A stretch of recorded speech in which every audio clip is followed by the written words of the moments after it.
I stood at the edge of the reception hall holding my son's hand, wearing the same blush dress my sister insisted I wear. I had paid for the cake, the flowers, the band playing on stage behind her. But when Rachel saw me, she didn't smile, she froze. And then in front of 200 people she turned to security and said I wasn't invited. Just like that. I wasn't family. My parents looked away.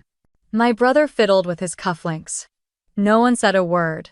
I didn't cry, I didn't beg. I just walked out with Mason beside me, his small fingers curled into mine. What they didn't know was that while they were laughing under string lights and clinking champagne flutes, I was logging in from my hotel room. I opened every account they never knew had my name on it. The credit cards, the mortgage, the trust, the insurance.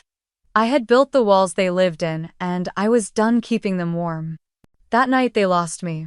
Not because they pushed me out, but because I finally chose to stop standing in the shadows of a family that never once turned around to see me. Weddings bring out the best and worst in families.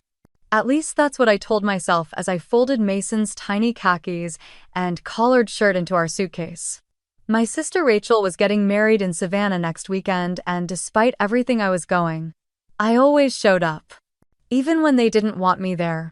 Even when they pretended I wasn't already the one holding everything together. I was 35. A single mom.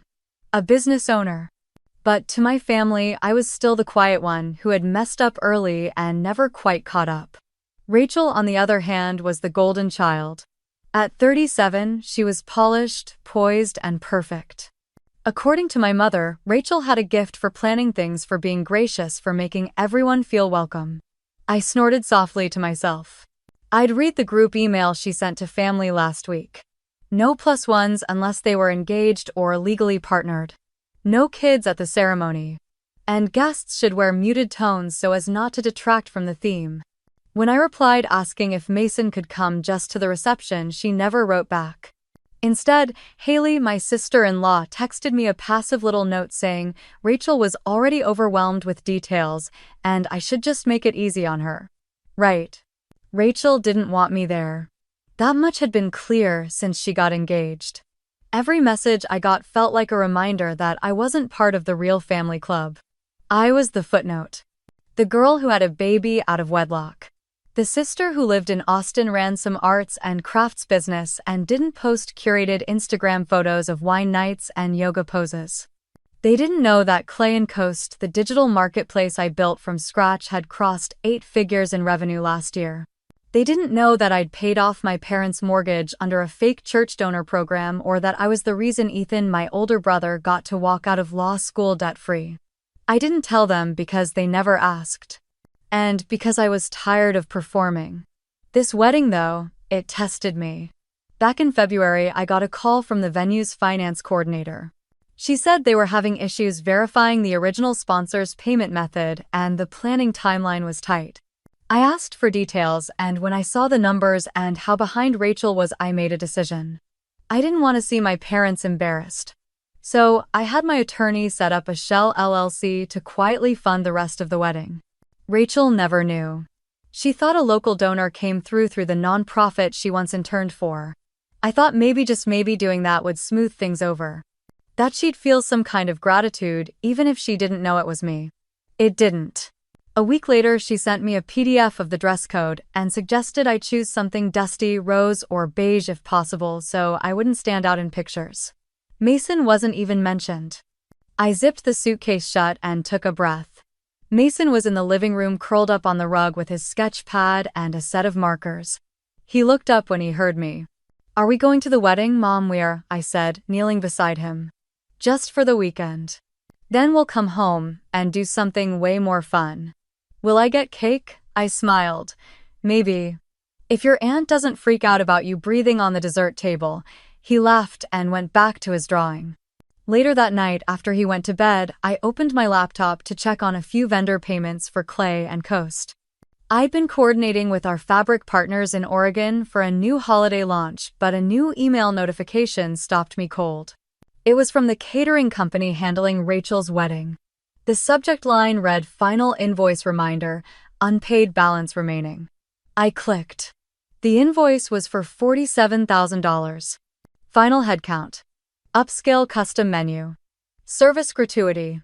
Payment due in 72 hours. Below the breakdown was the listed billing contact: Shoreline Harbor Events LLC.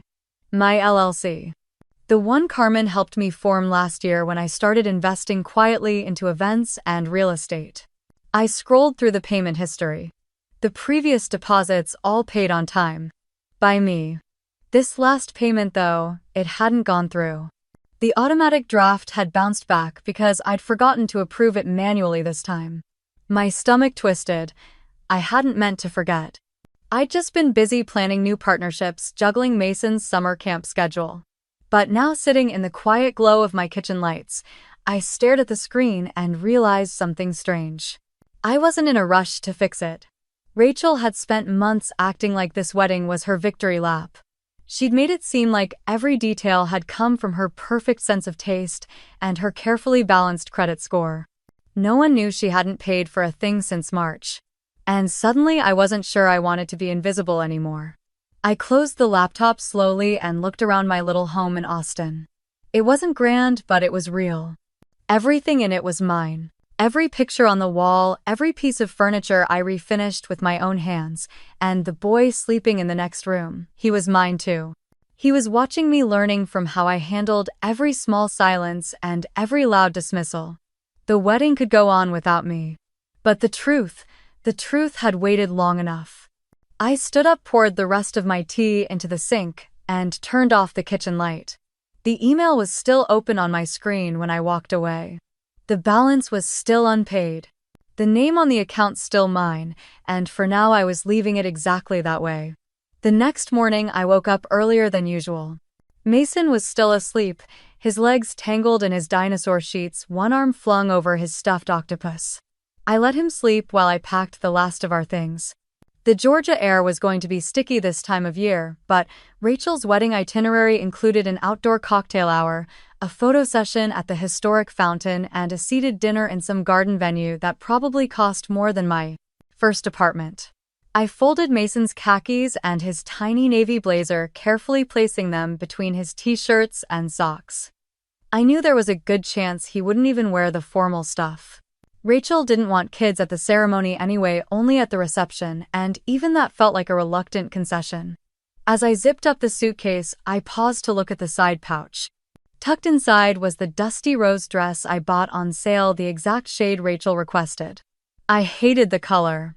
It made me feel like fading wallpaper. But I'd bought it anyway, not for her, but because I didn't want to give anyone another reason to whisper. There was a time when I didn't care so much about appearances. Years ago, I was engaged to a man named Daniel, a vascular surgeon from Houston. He had a calm voice, polished manners, and parents who sent out embossed Christmas letters every year. We dated for 2 years.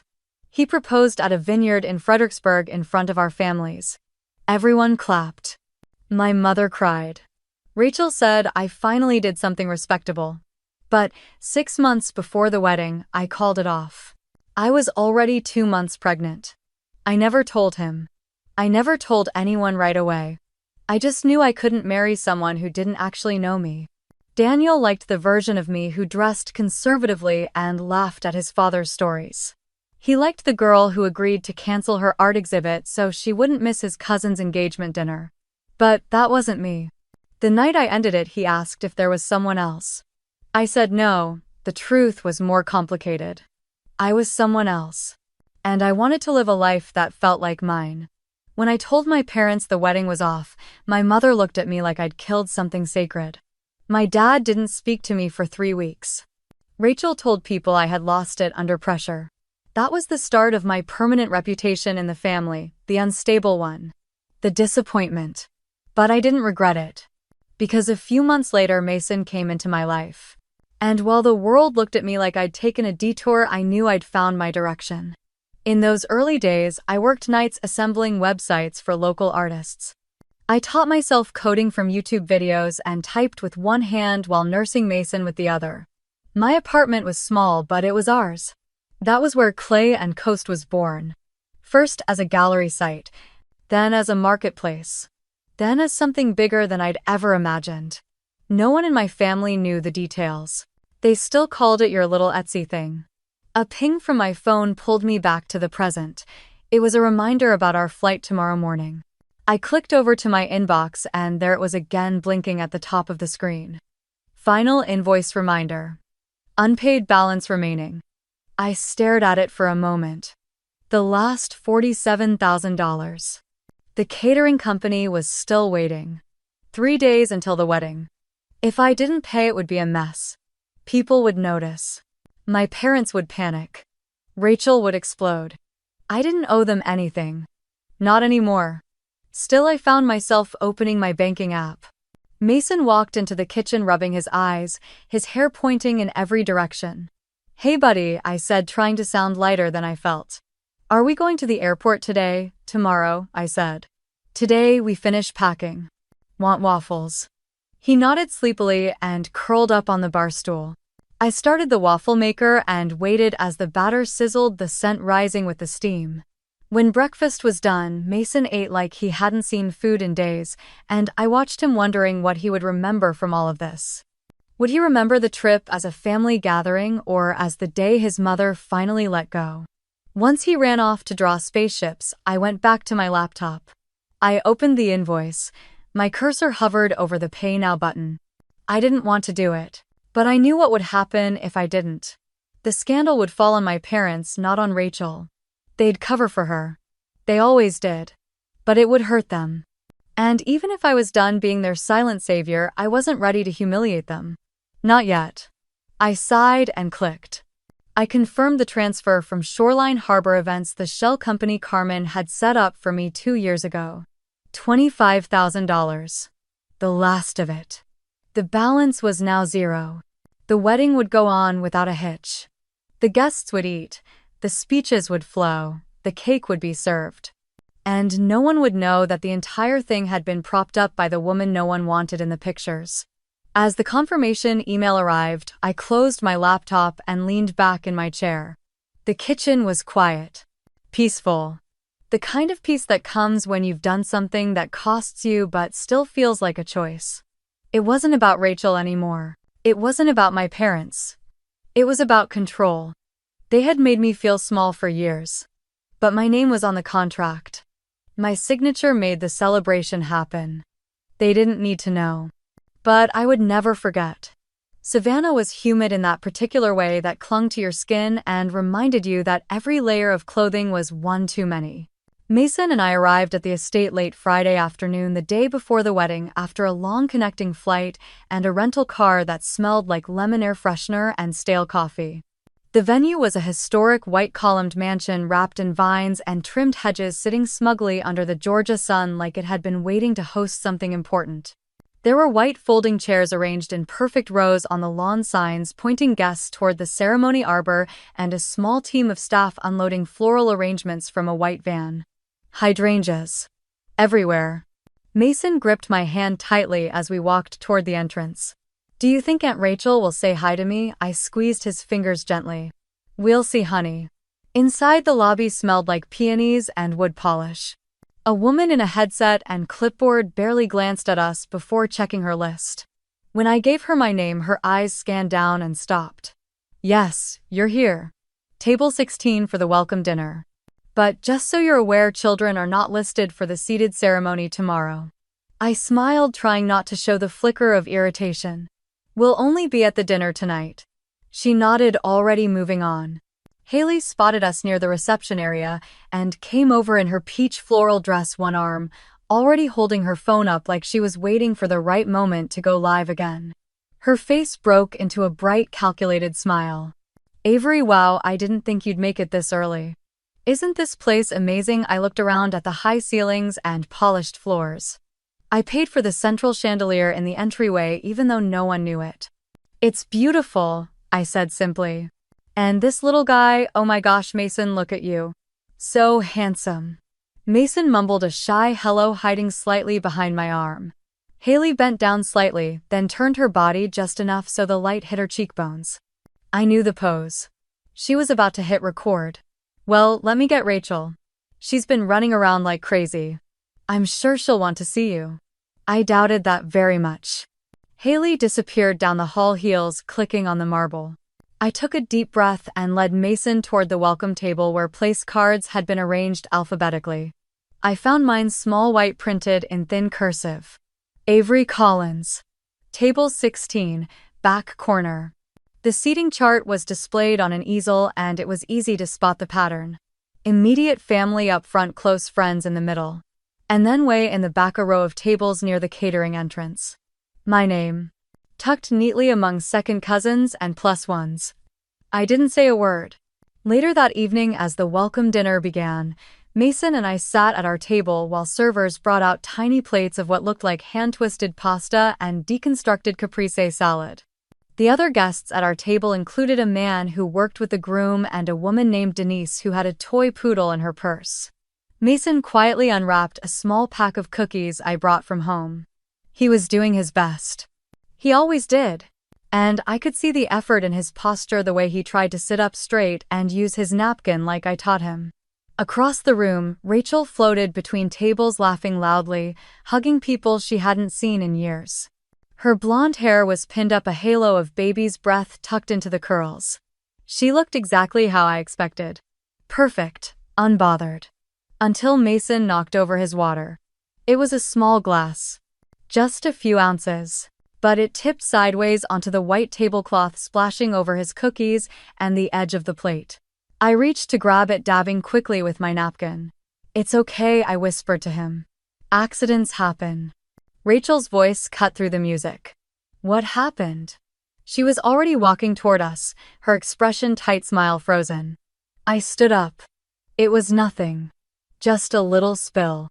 Rachel's eyes flicked from the soaked tablecloth to the water still dripping off the side of the table.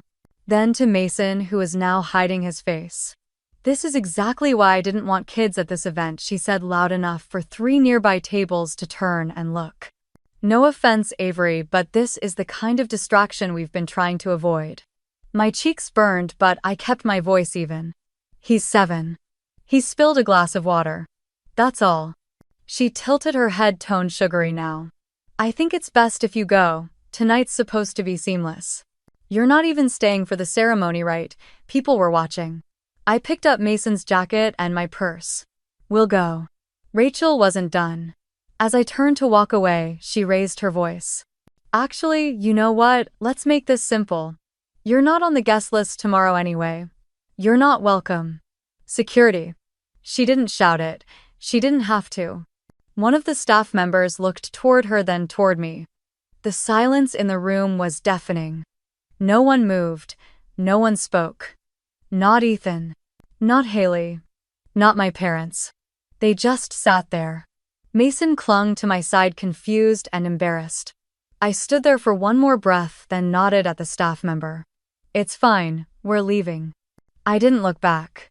Under the dull glow of the hotel hallway lights, Mason's small footsteps echoed beside mine.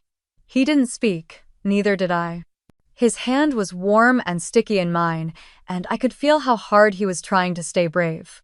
When we reached our room, I slid the key card into the slot, opened the door, and locked it behind us. "Take off your shoes, baby," I said gently.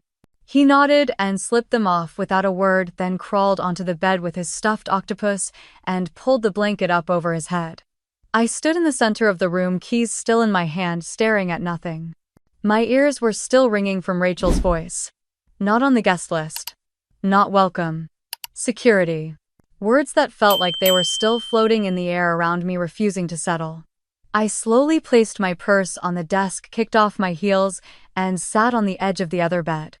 The air conditioning hummed low in the background, but the quiet was deafening. I opened my laptop. The screen lit up instantly. Notifications.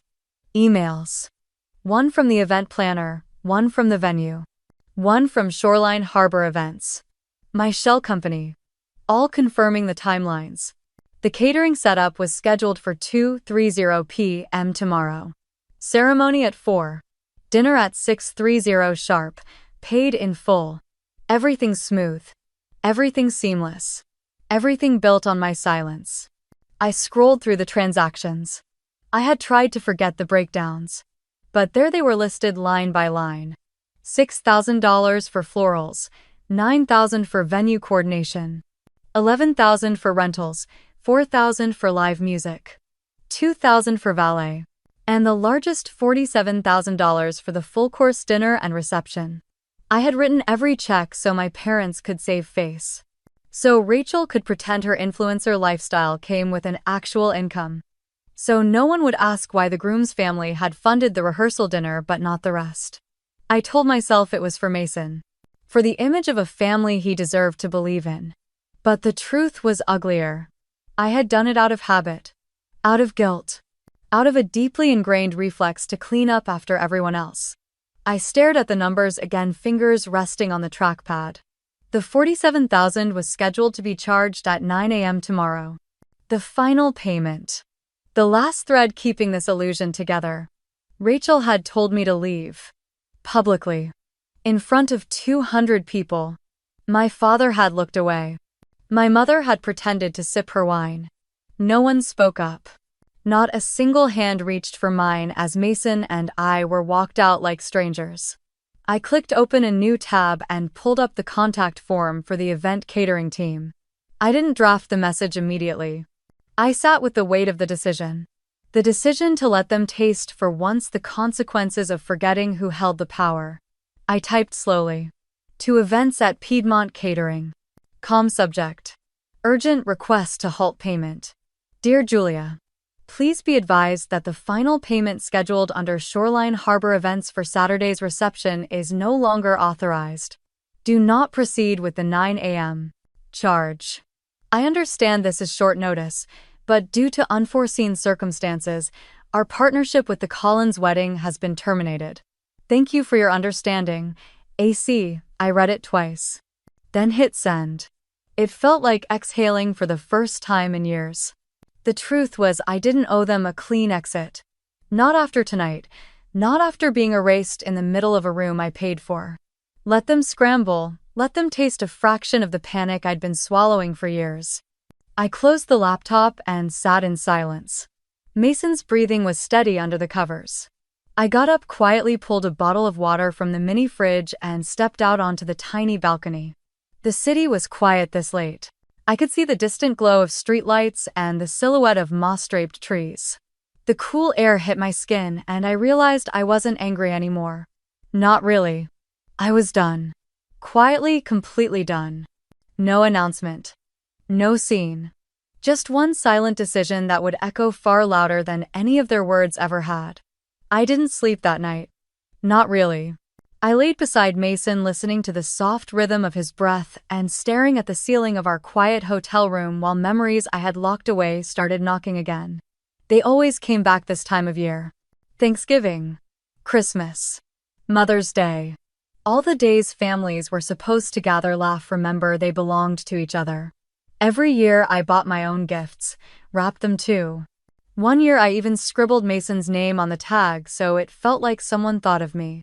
My parents always claimed they were too busy or forgot to check shipping deadlines. Rachel once sent a group text saying she'd Venmo me later for a birthday she never mentioned again.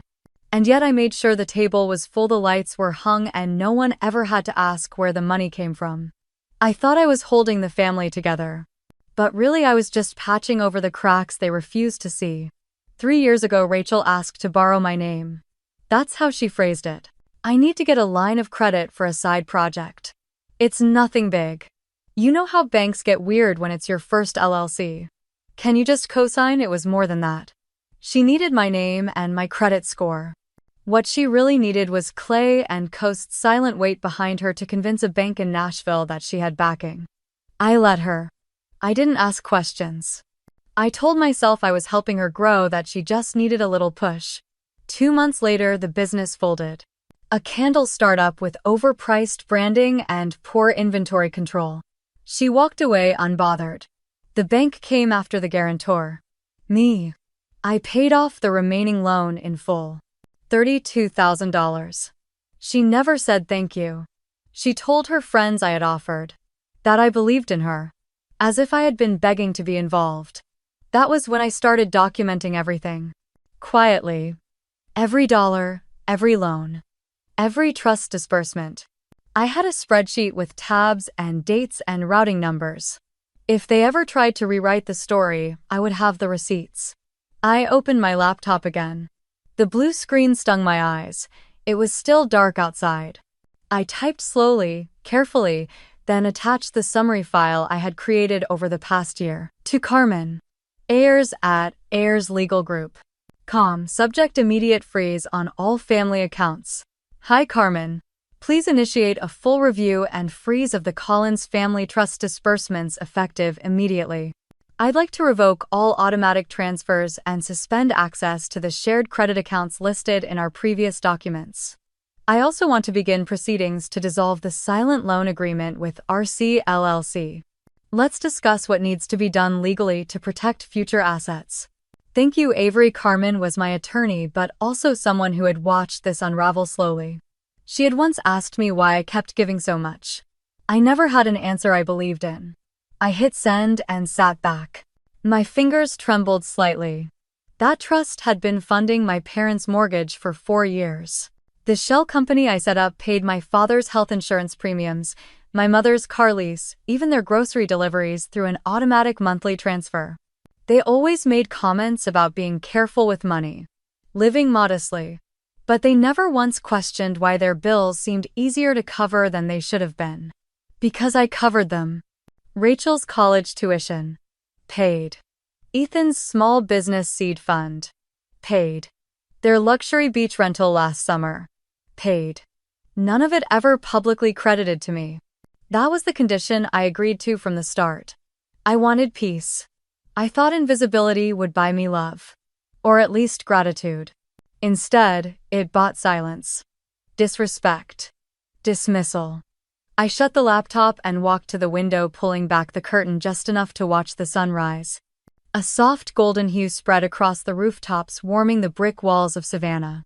Somewhere across town, Rachel would be waking up, curling her hair, sipping something with collagen powder and oat milk, preparing for a ceremony paid for by someone she had ordered to be removed the night before. Except she wouldn't know yet. Not until the florist couldn't finish the centerpieces. Not until the venue called for confirmation and got radio silence.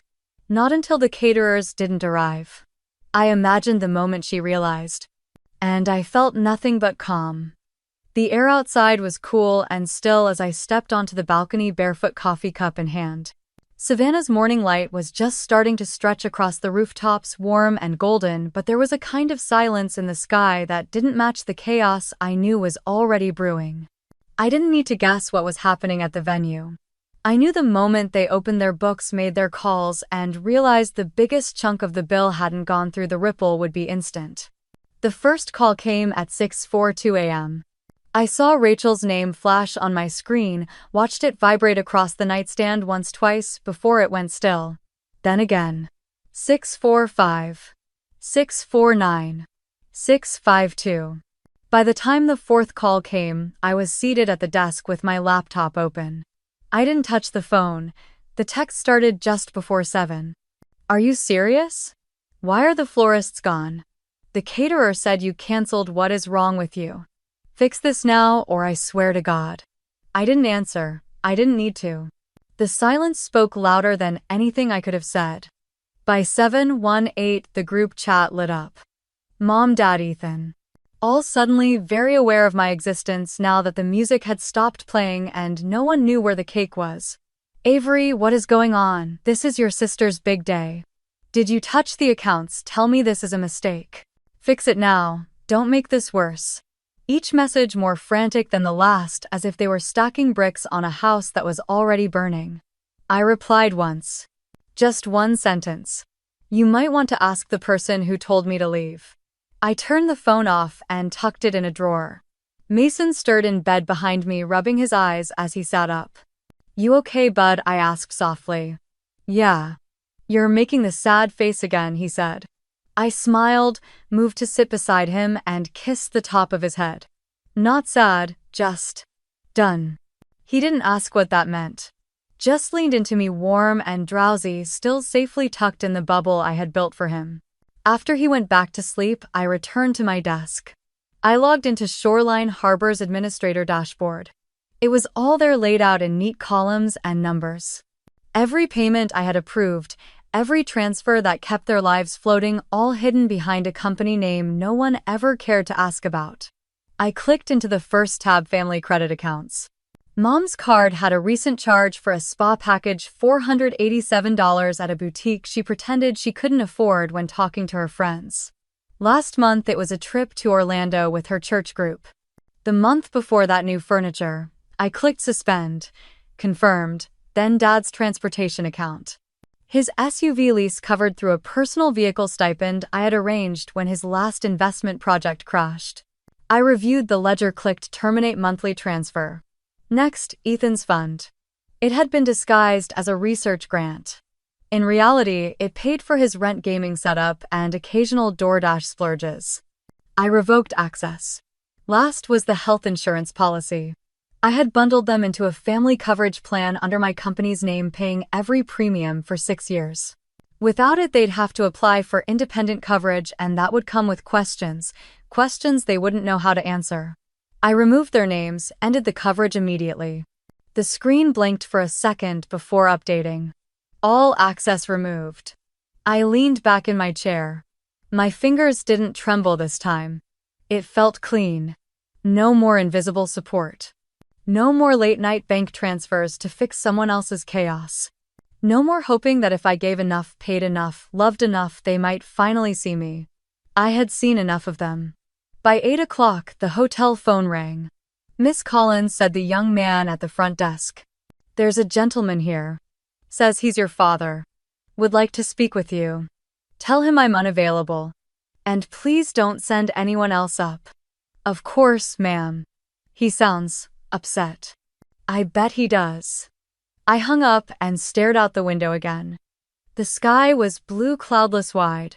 A perfect day for a wedding. I wondered what they would tell the guests. That a vendor pulled out last minute, that there was a fire, an emergency. Would Rachel lie? Would she cry and act the victim? Probably. That's always been her way. But this time the mess wasn't mine to clean. By late morning, the hotel manager called. The venue had tried to reach me, apparently confused about the reception being canceled and who held authority. I told them they'd need to direct all questions to the client. I was no longer involved, and I meant that. I wasn't involved in the endless emotional debt my family had kept me in for 35 years. I wasn't involved in their curated lies or borrowed success. I was the scaffolding, the one holding up the whole structure while they smiled for photos. But not anymore. I closed my laptop, made myself a second cup of coffee, and sat on the balcony again. Below, I saw tourists walking toward the river, couples laughing, a girl in a white dress taking photos in front of an old brick wall. Life kept moving. It always did. And somewhere across town, Rachel was trying to explain why the biggest day of her life was unraveling. I sipped slowly and said it again quietly, to no one in particular. I don't owe anyone anymore. Under the same Savannah sky that had witnessed so much of my quiet unraveling, I zipped up my suitcase without hesitation. There was no ceremony to it, no tears or lingering thoughts. Just the firm, steady motion of a woman who had finally stopped carrying everyone else's weight.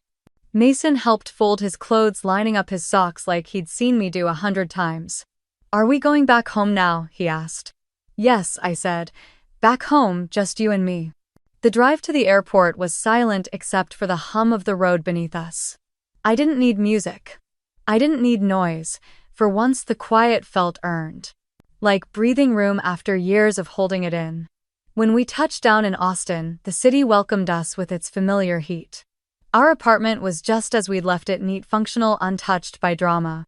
I set down the bags, opened the windows, and let the late afternoon light spill in. I changed into an old t-shirt, pulled my hair into a knot, and sat down at my desk. Carmen had sent a short message earlier that morning confirming the first phase of financial cuts had been legally processed. I called her back. She answered on the second ring. "Hey Avery. You okay?" "Yes. I just want to finish it." "Understood. We'll move ahead with the final paperwork. The trust distributions will stop next week, and I'll send over confirmation regarding the corporate filing and dissolution." "Thank you, Carmen." She hesitated. "You sure about the shell company?" Once we shut that down, it's permanent. That's the idea. We exchanged a few more instructions, brief and precise. Carmen never asked why. That's one of the reasons I trusted her. She didn't need to understand my past to help me end it. By nightfall, Mason was asleep in his room. I stood in the doorway watching him for a long time. His face was peaceful, still free from the tangled webs adults wove around love, duty, and guilt. I wasn't going to pass those patterns down to him. In the quiet of my office, I logged into the portal for Shoreline Harbor Financial. The shell company had been registered under my name but buried beneath layers of legitimate accounts. For 5 years, it had been my tool for anonymous generosity, paying off Rachel's student loans, covering Ethan's car accident settlement, making my parents' lives easier while they never once asked how. I opened the file labeled Shoreline Dissolution Packet. It was all there. Carmen had already prepared everything. I scanned it, signed digitally, then hit submit. A soft confirmation appeared. Submission received. Entity will be dissolved within 10 business days. I stared at the screen. That was it. No fireworks, no thunderclap. Just a quiet line of text marking the end of something invisible but massive. I closed the laptop and let my hand rest over it. They never knew I existed in that way. Never knew it was me keeping their lives afloat. And now they never would. I moved to the closet and pulled down a small leather box from the top shelf. Inside was the deed to a beachfront house on Maui. I had bought it last year quietly using a separate holding company with no paper trail connected to my family. It had taken years of work, risk, late nights building clay and coast from my studio apartment while rocking a baby to sleep. But it was mine. Not a gift. Not a handout, earned. I placed the deed in my carry-on. Then I opened my travel app and booked 2 one-way tickets to Kahului. Departure Wednesday. Direct flight. Premium seats. I didn't even flinch at the cost. After that, I drafted a quick email to Mason's school explaining we'd be relocating for an extended period. I'd already arranged homeschooling options and community learning centers in Maui. I had built a plan long before the wedding ever happened. Because deep down I had known this day would come. It was almost 2 in the morning when I poured myself a glass of water and stepped out onto the balcony. Austin's skyline blinked in the distance, unaware of the small transformation unfolding inside this quiet corner. I wasn't angry anymore. Not even bitter. The sadness had peeled away slowly over the years, replaced by something sharper, clearer. I used to wonder what it would take for my family to see me. Now I realized it didn't matter. I had already left them long before Rachel told me to. That night, I opened a blank notebook and wrote 3 lines on the first page. Day 1. New story. No more shadows. Then I closed the book and went to sleep. The morning light in Maui was a kind of quiet I had never known. Not the kind of quiet that came from silence, but the kind that came from peace. Real peace. The air was warm, kissed with salt and hibiscus, and when I opened the sliding glass doors, Mason was already out on the patio building a tiny city in the sand with his plastic trucks. "Mom, this one's got a pool," he said, proudly pointing at a crater filled with ocean water. I smiled, kneeling beside him, brushing hair from his forehead. "Looks like luxury," I teased, and he laughed like it was the best thing he'd ever heard. For the first time in years, I wasn't holding my breath. I wasn't walking on the edge of someone else's expectations. Our little beach house was still half unpacked, but every room felt more like home than any house I'd ever grown up in. In the kitchen, I brewed coffee, slowly letting the sound of the waves and Mason's chatter fill the space instead of news or emails or someone else's voice rising to criticize. My phone stayed face down on the counter. I had no desire to see if they'd called again. Let them stew in the silence they created. Later that afternoon, while Mason napped curled in a towel by the lanai, I sat on the porch with my leather notebook and opened it to a fresh page. I didn't plan what to write. I just started. I wrote about the baby shower I threw for Rachel, how I handmade all the decorations and paid for the entire event while she pretended her startup was funding it. I wrote about the time Dad's car broke down and I wired the money from a separate account while he thanked Ethan for figuring it out. I wrote about Ethan's dental work covered under my insurance as a business partner of Clay and Coast. He never knew. None of them knew. I wrote about every birthday dinner I wasn't invited to. Every Christmas gift labeled, from all of us that I bought and wrapped alone. I wrote about the time I walked into a room and they went quiet as if the truth of me ruined their narrative. I wrote until the sun dipped low and my fingers ached. I didn't cry. I wasn't sad. These were just pages I needed to empty so they wouldn't live in me anymore. That evening I called Carmen again. She answered immediately. Avery. Everything all right. More than all right. I need your help with something new. I explained the idea to her slowly. A fund, not a business, not a loan system. A true grant-based support system for women who had to rebuild their lives from nothing while carrying everything. Artists, designers, dancers, women who were told to get real jobs or stop dreaming the moment they became mothers. I want to name it the Women's Shoreline Fund. It'll be built on the principle of quiet strength. Like the ocean, I said. Steady. Undeniable. Carmen paused. That's beautiful, Avery.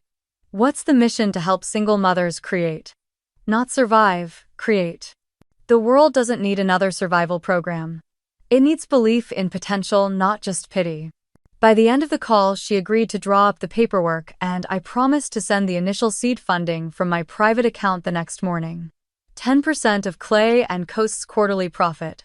Quietly allocated. No press release. No big announcement. Just impact. The next few days passed like something out of a dream I didn't realize I'd had. We went to the farmer's market and picked starfruit and dragonfruit Mason had never seen before. We signed up for local community programs.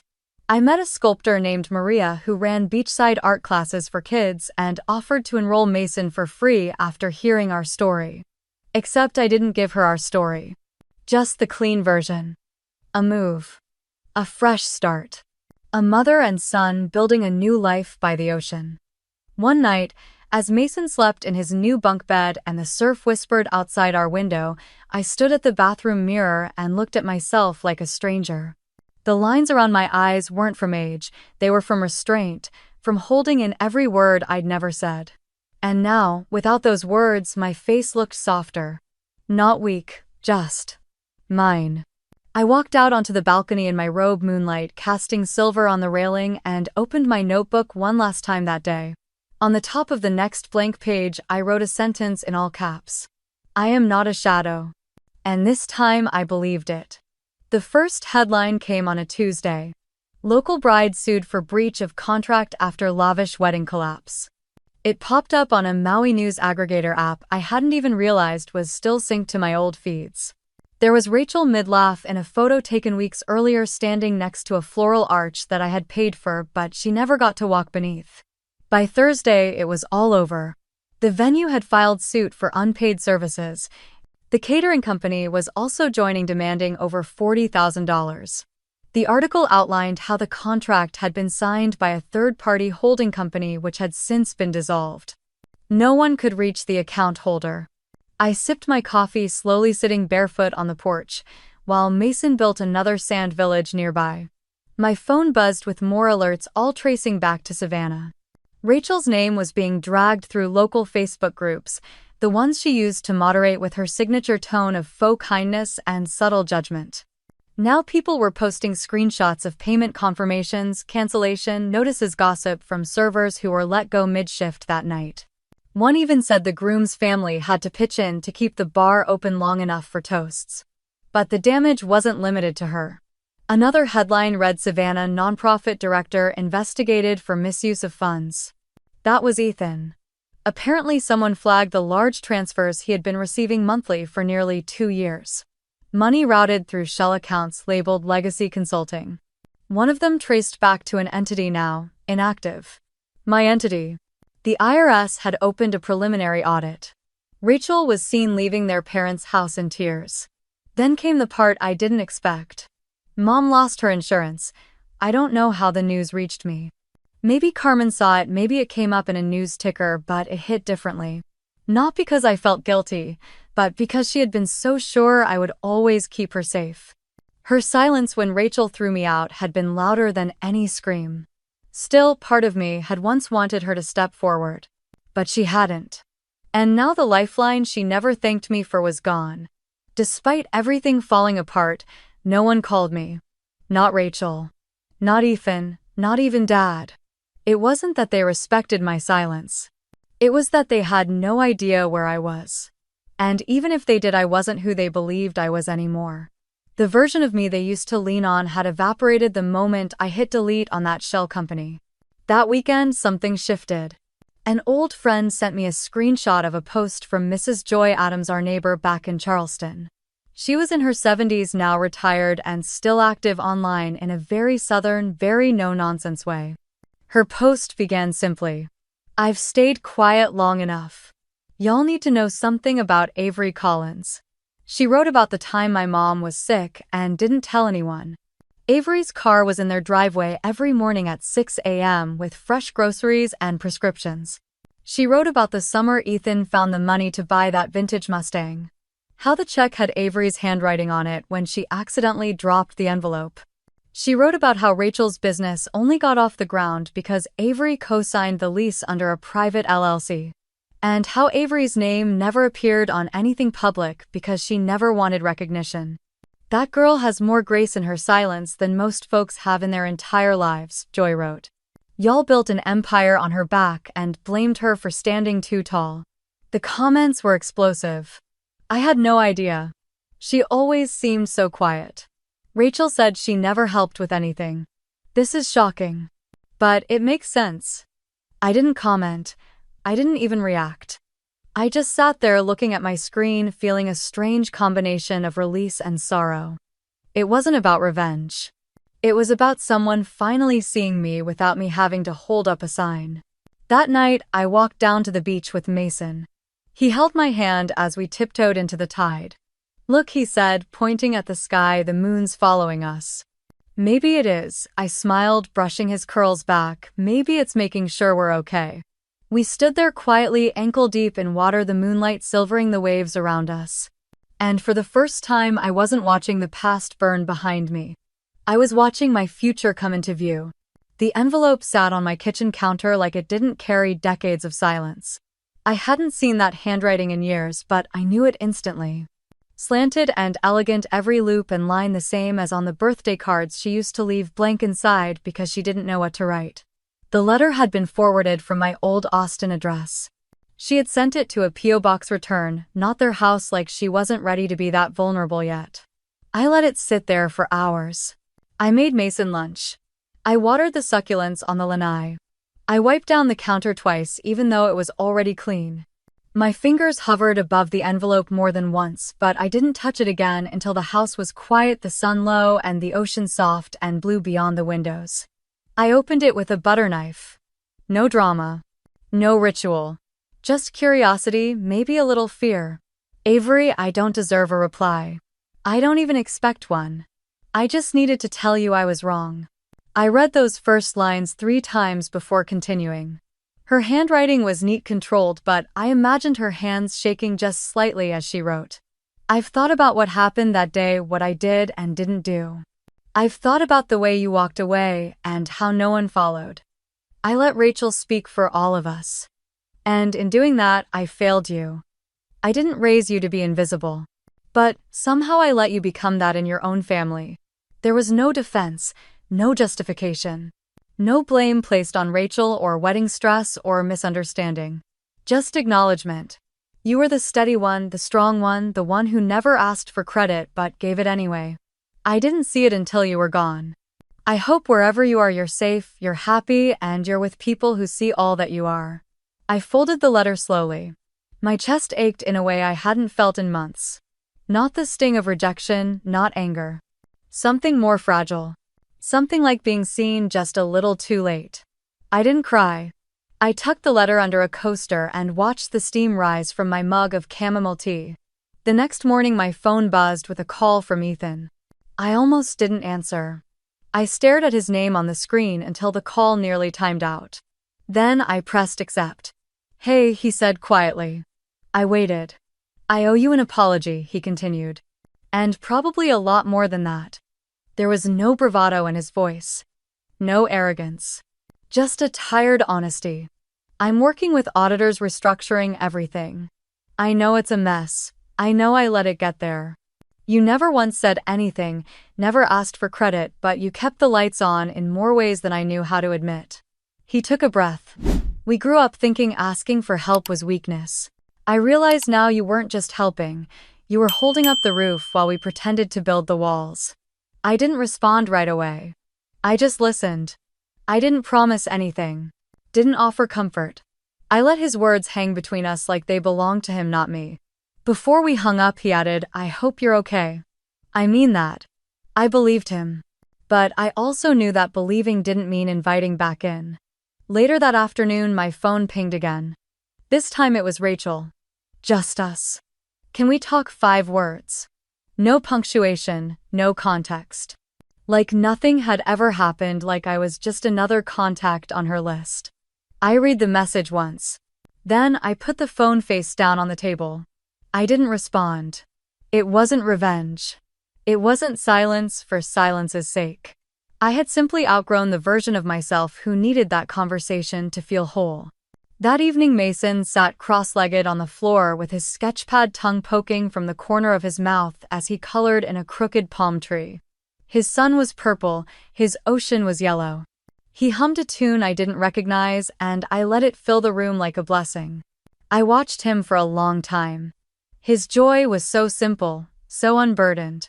I picked up the envelope from the table, folded it in thirds, and walked to the bedroom. In the bottom drawer of my dresser sat a few keepsakes I had carried from place to place. A worn photo of Mason and me in front of our first shared apartment. A dried hibiscus bloom from our first week in Maui. A ribbon from one of the gallery shows I had curated years ago in Austin. I placed the letter beside them. I didn't lock the drawer. Forgiveness isn't always about forgetting. Sometimes it's just choosing to set something down instead of carrying it further. It's making space where pain used to live. I closed the drawer gently. Then I returned to Mason and took a seat beside him on the floor. He handed me a blank sheet and a green crayon. "Draw something with me, mommy." I smiled and began. Under Mason's direction, my palm tree leaned too far left and my waves looked more like spaghetti noodles, but he beamed like I had painted the Mona Lisa.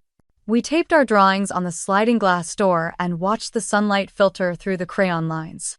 He declared the living room an art gallery and made me promise not to sell any of the masterpieces until he was famous. I told him I wouldn't take a single offer under $1 million. He laughed and said even that was too cheap. Later that week, I woke early and walked down to the water before the island heat set in. I stood ankle-deep in the surf, breathing with the tide. When I returned to the house, I found an email waiting for me from Nora, my CFO at Clay & Coast. The subject line read, "We did it." I opened the message and stared at the number on the screen. Our total revenue for the last quarter had broken every projection. Our Seattle partnership had gone live. 3 of our ceramic lines were already backordered. I clicked through the attached images of our pieces displayed in the storefront window of a boutique near Pike Place. Our matte sage bowls stacked beside glass vases, the little handwritten tags still bearing my sketches. Nora had written one final line. "The board wants to celebrate." You and I replied simply, "Raise a glass for me. I'll be watching from the sand." I forwarded the revenue report to Carmen as well, along with a short message, "Time to expand the fund." 2 hours later, she called. "So, guess who's getting their first shoreline grant?" I leaned back against the lounge chair listening. A 27-year-old in Missoula. Single mom, 1 kid, just finished an apprenticeship in ceramics. She wants to open her own studio, but no bank will touch her. You should see the photos she sent with her application. Her hands are covered in glaze, and she's smiling like nothing could stop her. I asked Carmen to send me her name and address. I wanted to write her a letter. Not from Clay & Coast, not from a foundation board, but from me. From someone who had once stood in the same shoes, covered in the same clay, carrying the same fears. After we hung up, I walked into the kitchen where Mason sat at the table, tongue out again in concentration as he cut shapes from construction paper. He was making a mosaic, he said. The kind they saw in a museum once in San Antonio. He looked up when I came in and held out his hand. Sitting in his small palm was a smooth spiral seashell. tiny cream-colored with faint amber lines. "I found it on the beach," he said. "It's for you."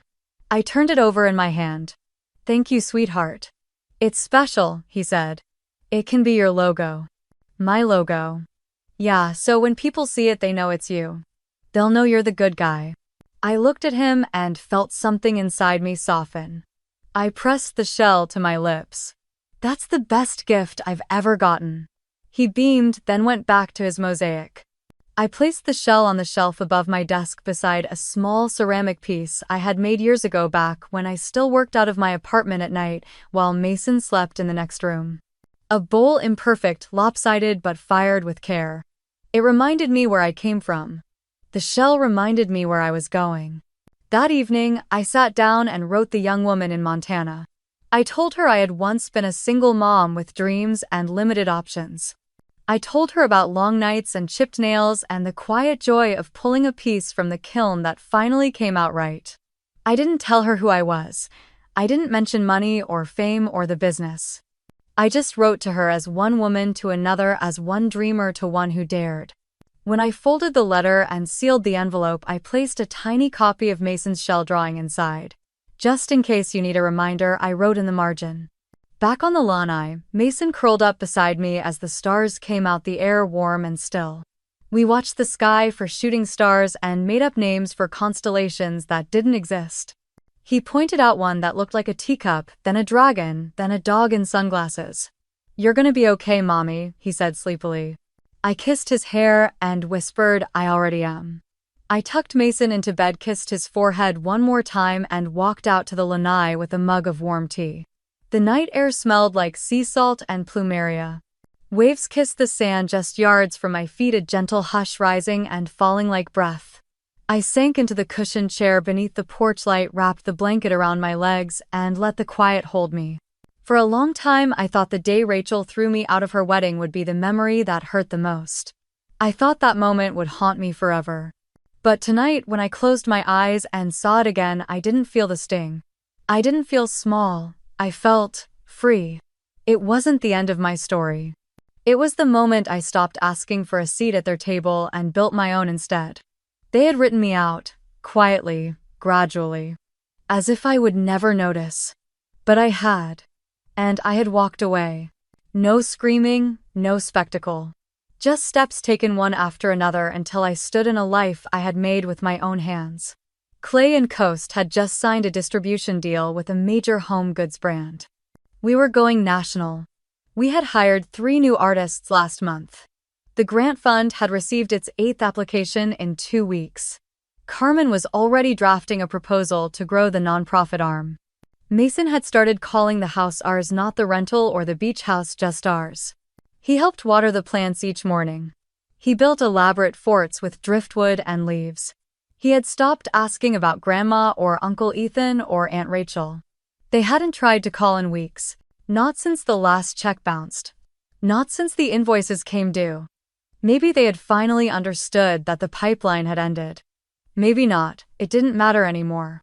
Their silence was just another kind of answer. I reached over and picked up the small spiral shell Mason had given me. It sat beside a candle and a stack of books. I turned it between my fingers, listening to the soft whir of wind curling through its hollow center. It was strange the way the body learns to relax again. How stillness no longer feels like danger. How joy doesn't require permission. I used to think I had to be quiet to be safe. To be needed to be seen. I used to think love meant sacrifice, and that family meant debt. But none of that was true. Not really. What was true was this: I had built a business from nothing. I had raised a kind, curious, brilliant little boy. I had protected people who never thanked me and then let them go without vengeance. I had chosen myself, finally, not out of spite, but out of truth. Joy Adams had emailed me a few days ago. She had seen the post go viral, the one she had written after everything unraveled back home. She said strangers were messaging her, thanking her for speaking up. She said people were finding courage in her words. She said she hoped I was proud. I was. Of her, of me. Of the messy, winding, imperfect path that had brought me here. I heard the creak of the screen door behind me and turned. Mason padded out barefoot, rubbing his eyes. Couldn't sleep? I asked softly. He shook his head and climbed into my lap, his small body curling easily into mine. He looked out toward the water. It's loud tonight.